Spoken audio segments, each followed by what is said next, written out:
Chers bien-aimés, je vous adresse mes salutations affectueuses au nom de Jésus-Christ. Comment allez-vous? J'espère que vous allez bien. Regardez cet endroit, c'est la mer. Partout, il y a la mer. Dans le monde entier, de nombreux pays ne sont pas situés au bord de la mer. De la même manière, vous voyez la mer ici. Ceci est la zone côtière de Colombo, au Sri Lanka.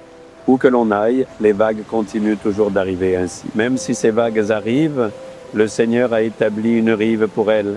Il a clairement fixé une limite à ne pas dépasser pour ces vagues. Nous vivons à une époque où l'homme va jusqu'à remplir la mer et y construire des villes, modifiant même cela. Peu importe les efforts de l'homme, la nature, la mer, le ciel et tout ce que l'on voit dans le vaste ciel sont de véritables merveilles créées par Dieu. Chacune d'elles révèle clairement la puissance de Dieu à nos yeux. Il y a une force propre à cette vague, n'est-ce pas? Qui peut tenir devant cette vague? Même si l'homme pose des pierres, construit avec du ciment et du béton, et érige de grandes structures, vous avez vu lors du tsunami, n'est-ce pas? La puissance incroyable d'une vague de mer. Elle a fait disparaître de si grandes villes.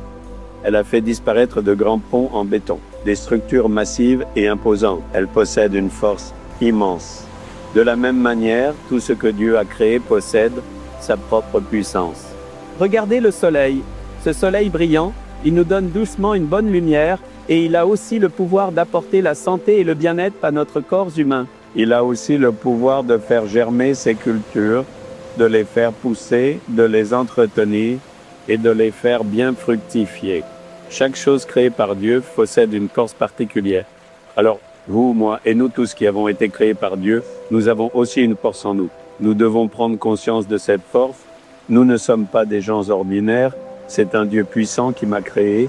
Il faut réaliser que le Seigneur Tout-Puissant est avec moi et que moi aussi, j'ai une force en moi. En prenant conscience de cela et en priant, nous pouvons recevoir ces bénédictions. Regardez maintenant, le Seigneur veut vous parler à travers une parole tirée de la Bible. Proverbes, chapitre 3, verset 26, du livre de la Bible. L'Éternel sera ton assurance et il préservera ton pied de tout embûche. Le Seigneur te protégera. Le Seigneur a vraiment promis de vous protéger. Je suis le Dieu qui vous protège. Je garderai toujours votre âme. J'assurerai votre départ et votre parisée. Le Dieu qui vous garde ne sommeille ni ne dort. Il l'a promis. Le Seigneur vous protégera. Il a le pouvoir de vous garder dans toutes les situations. Il se peut qu'en ce moment, quelque chose soit en train de se passer dans votre environnement, là où vous vivez ou servez, qui cherche à vous effrayer. Mais Dieu est puissant pour vous protéger dans cette situation. C'est là que le Seigneur vous garde. Le Seigneur vous protégera afin que votre pied ne trébuche pas. Donc, il y a quelque chose dans ce monde qui cherche à nous piéger, et c'est l'ennemi, Satan. Il veut nous faire tomber dans un piège, nous attraper d'une manière ou d'une autre. Il veut nous piéger dans le péché ou nous faire tomber dans un problème de dette. Satan place des pièges de différentes manières pour nous faire tomber dans ce genre de problème.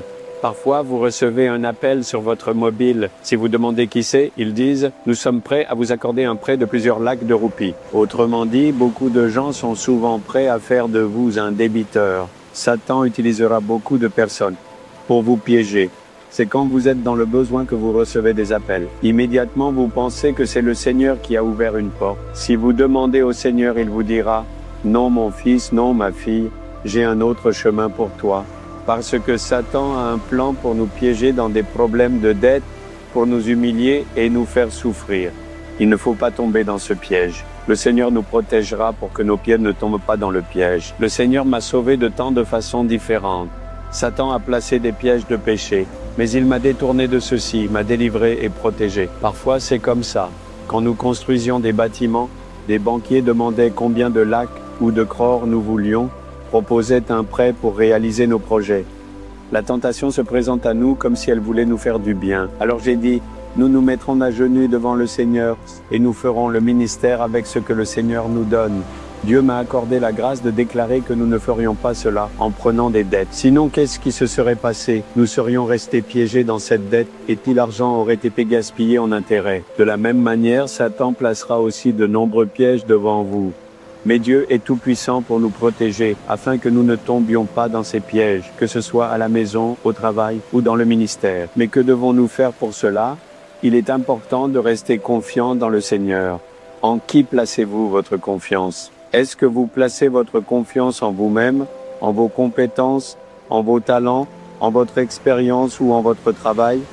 Sur quoi repose votre confiance? Le Seigneur observe précisément, avec attention, sur quoi votre confiance est fondée. Avez-vous confiance dans le Seigneur? Croyez-vous aux bénédictions que le Seigneur a réservées pour vous?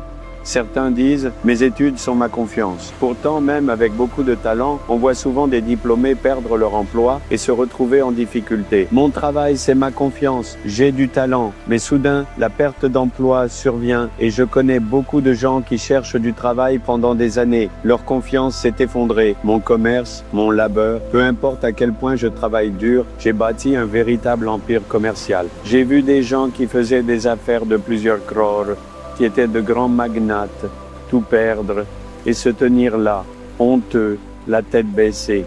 Alors en quoi placez-vous votre confiance? Tout cela n'est pas permanent. Si vous placez votre confiance dans le Seigneur, il vous protégera dans toutes les situations. Dans aucune situation, il ne vous laissera être humilié.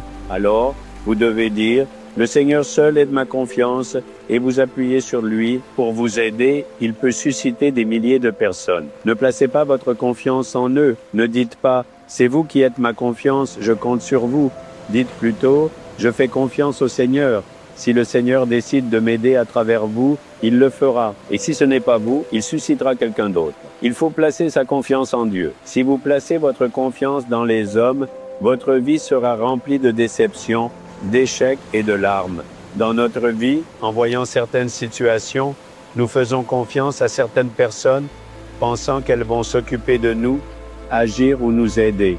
Ils viendront nous aider avec un bon cœur, mais à ce moment-là, un obstacle peut se présenter à eux. Il peut arriver qu'ils ne puissent pas aider et ils diront tristement: « J'ai voulu t'aider, mais je n'ai pas pu à cause de cette situation. » Mais est-ce que le Seigneur dirait cela? « Mon fils, je veux t'aider, mais je n'ai pas pu. La situation était comme ça. Ma fille, je n'ai pas pu, pardonne-moi. » Est-ce que le Seigneur dirait: « Lui seul peut tout faire.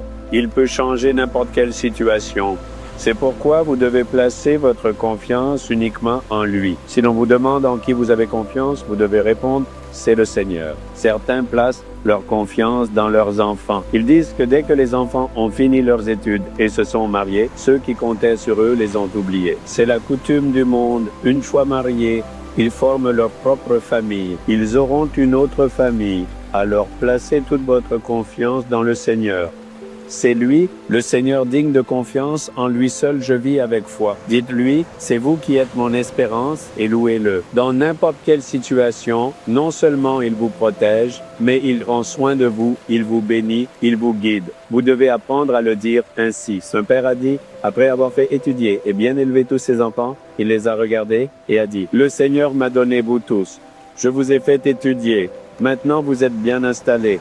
Je ne compte pas sur vous. Occupez-vous de votre propre vie. Si le Seigneur vous envoie pour m'aider, alors aidez-moi. Mais je ne mets pas ma confiance en vous. Celui en qui j'ai confiance, c'est le Seigneur. Il a promis avec certitude qu'il prendra soin de moi et qu'il me protégera jusqu'à la fin. C'est pourquoi il sera toujours heureux, toujours joyeux dans son cœur. Il ne se désole pas si les enfants ne font pas attention ou rien pour lui.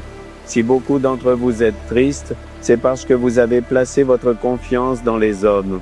Placez votre confiance dans le Seigneur et il suscitera la compassion humaine pour vous. Il fera que vos enfants parlent ouvertement et les amènera à vous aider. N'allez pas leur tendre la main en mendiant.